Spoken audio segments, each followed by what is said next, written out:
Did you know there was a female artist who could make all of Britain fall utterly silent every time she appeared? That woman was Kate Bush, the musician who shocked the music world in the late 1970s, then unexpectedly vanished at the very apex of her success. There were no new albums, tours, or interviews for almost 30 years, so what really happened? In this video, you'll unearth never-before-seen private images and the horrifying truth behind Kate Bush's unexplained departure from the spotlight. A story that is disturbing, captivating, and absolutely not for the impatient. I agree, Kate Bush was born in Beaksley Heath, Kent, England, on July 30th, 1958. Her family was entrenched in a deeply creative spirit. Her father, Robert, wore a doctor's coat by day, but sat at the piano in the evenings. Her mother, Hannah, worked as a nurse, however her heart belonged to traditional Irish folk dancing. In ways that were technically amateur but driven by sincere passion, Kate's brothers experimented with sound, wrote poetry, and fiddled with homemade instruments. Growing up, she was surrounded by incomplete songs and clumsy lyrics that continuously stimulated her creativity despite their flaws. By the time she was 11 years old, Kate was able to play the violin and the organ. Not as a child prodigy playing for the crowd, but as a young person using music to communicate with the outside world. She wrote songs with melodies and structures much beyond her years. Neither innocent nor simple, yet astonishingly mature. Alongside music, she trained in karate, a choice that seemed unrelated at first, yet had a lasting impression. On the mat, she gained the nickname E for her sharp, strong cries. The discipline of martial arts taught her focus, control, and endurance. Qualities that will subsequently shape how she entered the music industry. Gentle enough to make beautiful art, yet robust enough to protect it.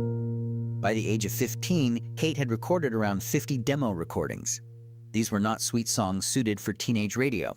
They were steeped in literature, mythology, weird dreams, and complicated emotional states. Her stage instincts were already clear, dramatic, extremely visual, and impossible to put into conventional categories. Her brothers tried to send the demos to record labels, but without contacts, the huge doors closed swiftly. In the early 1970s, the music industry didn't know what to do with a teenage girl who wrote songs like novels and performed as if on an experimental theater stage. The turning point came through an unexpected relationship. An acquaintance who knows David Gilmour, the guitarist of Pink Floyd. When Gilmour heard the demos, he was astounded. This wasn't ordinary pop. It was music with a particular identity and a fully realized inner world. In 1973, he brought the 16-year-old Kate into a professional recording studio, even recruiting sound engineers who had worked with the Beatles to polish the demos. This gift wasn't just goodwill, it was strategic.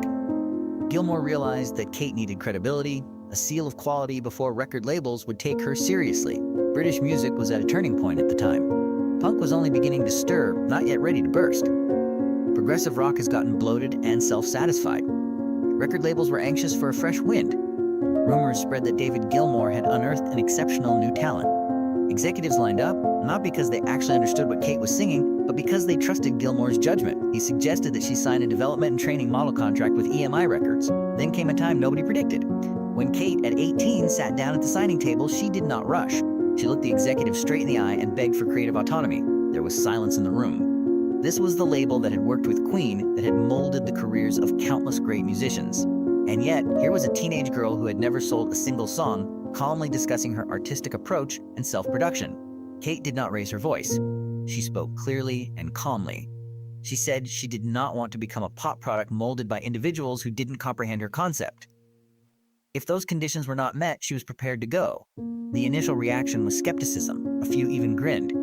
By industry reasoning, creative power belonged only to proven stars with sales to back it up. But Kate did not back down. She was calm, courteous, and completely immovable.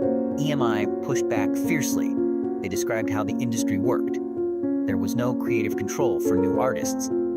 First, artists had to learn the trade, prove they could sell recordings, and only after years of success might they gain a voice in their own direction. But Kate stayed firm. She was willing to drop the entire deal if her requirements were denied. Weeks passed during the standoff. Kate had a significant edge because David Gilmour was by her side. EMI feared losing her to a rival label. Ultimately, they reached a compromise and gave her a 2-year advance so she could finish her studies and hone her talents. The tacit accord was evident. If her debut record proved commercially successful, creative control would follow. The talk would stop if she didn't succeed. Kate signed the contract, but both sides recognized this was merely the first round of a long fight. She had won a battle, not the war. And AMI had already begun calculating how to control her once she became renowned. Kate Bush went through a time between 1975 and 1977 that seemed calm on the outside, but was quite intense on the inside. Outwardly, these were merely the years of finishing her schooling, a young woman following the anticipated path of an English teenager. But on the inside, Kate was going through a spiritual rebirth that was almost terrible.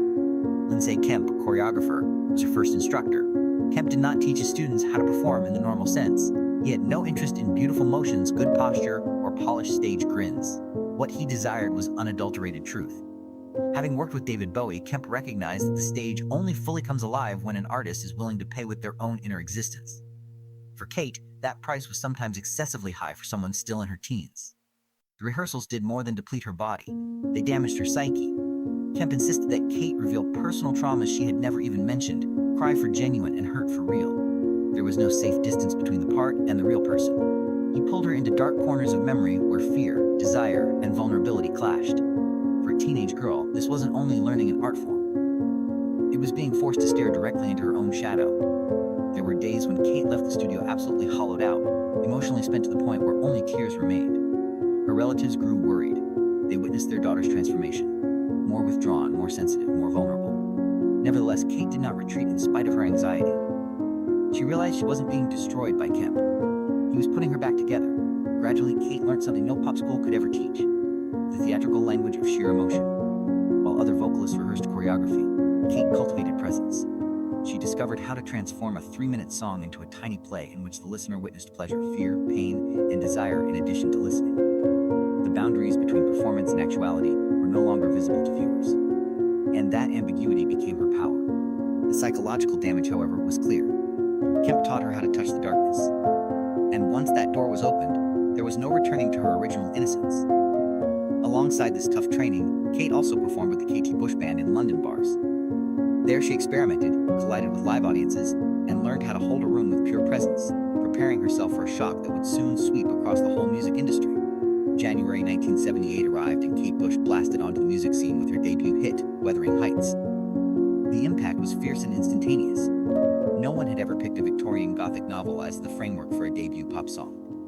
With its odd structure, strange harmonies, and a voice soaring so high it tested every concept of radio-friendly, it sounded, at least to many radio programmers, like a prescription for catastrophe. However, it was precisely this incorrectness that made the song so captivating.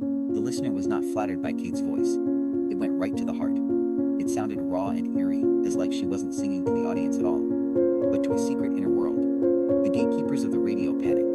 Too literary, too different, too hazardous. Numerous stations declined to play it. Then something uncommon in pop music history occurred. The people bypassed radio's hesitancy and decided for themselves. They paid attention. They told one another. They were drawn in. The song soared to the top of the UK singles chart in a matter of months, and it remained there for 4 weeks. At 19, Kate Bush became the first woman in Britain to create and perform her own song to achieve #1. What the industry had condemned as too strange to succeed had conquered the mainstream itself. This wasn't merely a commercial victory. It was a reversal of power. Soon after her debut album, The Kick Inside arrived as a powerful declaration of confidence. The uncommon maturity of a teenage artist astounded critics. Gentle, intimate melodies coexisted with complex topics: repressed sexuality, incest, suicide, and a fixation with the supernatural. Poetry and theater were not invited into mainstream music on the CD. It simply did it, and audiences accepted it. The album sold so well that EMI's boardroom started projecting the next wave of profits, despite management's initial reluctance. It reached #3 in the UK. Then the pressure set in. Kate had spent nearly 2 years meticulously building her debut, but fame came too fast, and EMI didn't run away. They intended to capitalize on the momentum immediately. There were no more calm discussions. This was a directive. Just months later, her second album, Lion A Heart, was published. The signs of haste were evident, even though it continued to chart high and create popular classics. Even Kate herself felt the trade-off. This wasn't her creative rhythm, it was the schedule of the label. Studio pressure, however, was only part of the story. Running with the releases was the tour of life.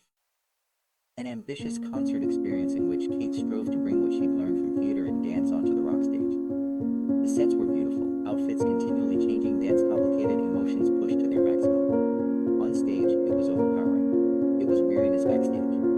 She had to go into her most vulnerable emotional layers night after night until her body and mind could take it no more. When the tour finished, Kate made a move that stunned the entire business. She would never conduct a large-scale tour like that again. From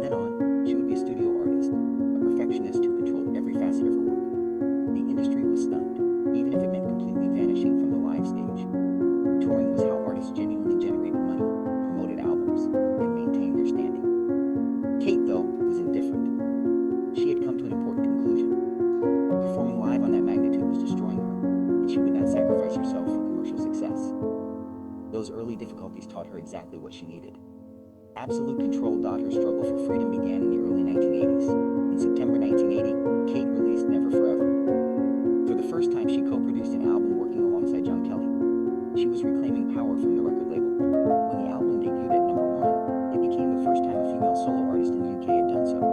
EMI, long accustomed to making choices on behalf of artists, had no grounds left to resist, but commercial success was simply the surface.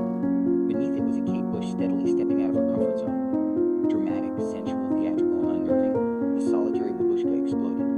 Yet the farther one got into the record, the clearer it became that this was not easy listening music. Army Dreamers told no romantic story at all. It spoke of war, of the senseless loss of young sons, and the calm, lingering sadness of mothers. Breathing became even more difficult when fears of nuclear devastation and unborn life burned away and humanity's worst dreams were confronted. This was music that made radio hesitate, made record executives uneasy, and forced listeners to participate in unusual ways.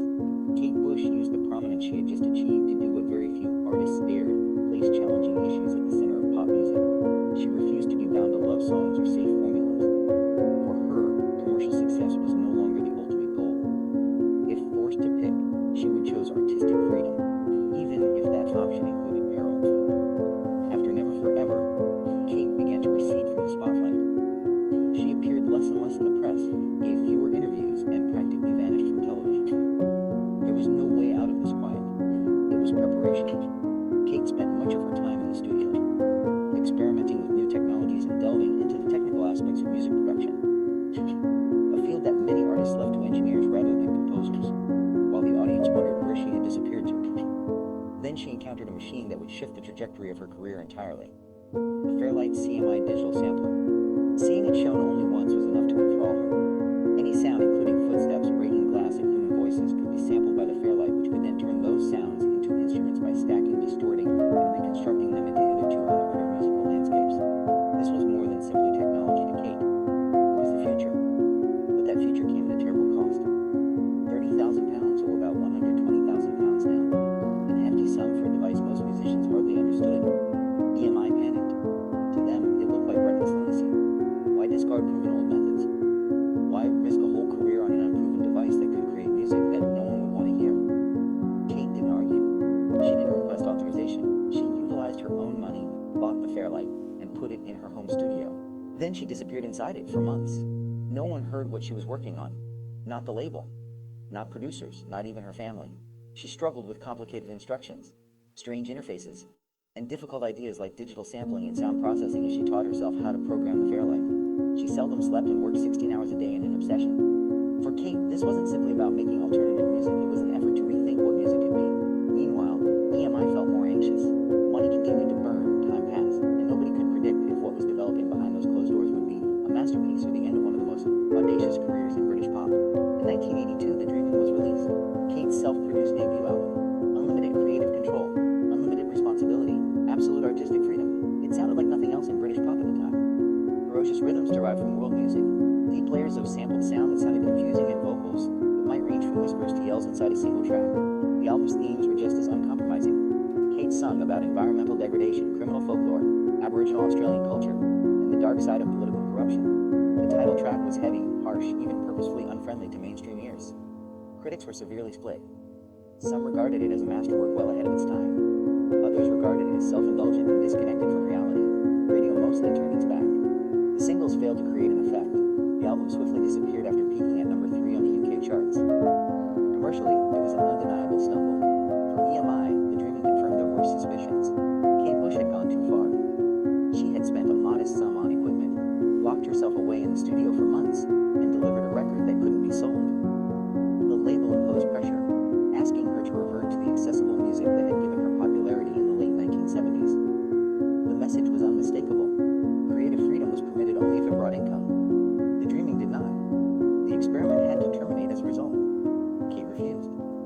To her, The Dreaming was not a failure, but an artistic victory. It proved she was willing to forego pop glory to safeguard her vision.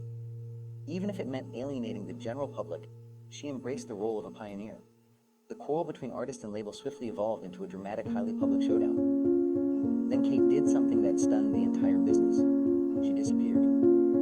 From 1982 until 1985, Kate Bush virtually retreated from public life. broadcast appearances, no interviews, nearly no live performances. The media began to speculate. Had she given up? Had commercial failure killed her spirit? Was the career of Kate Bush over? Some journalists even issued premature obituaries for her musical prospects. But beneath that silence, Kate was being reborn. She immersed herself in recording technology, mixing and engineering, assuming entire leadership of the studio, and crafting a musical world dependent on no one else. While EMI executives secretly deliberated whether to break her contract regarding her as too risky and unmanageable, they had no idea that a seismic shock was already being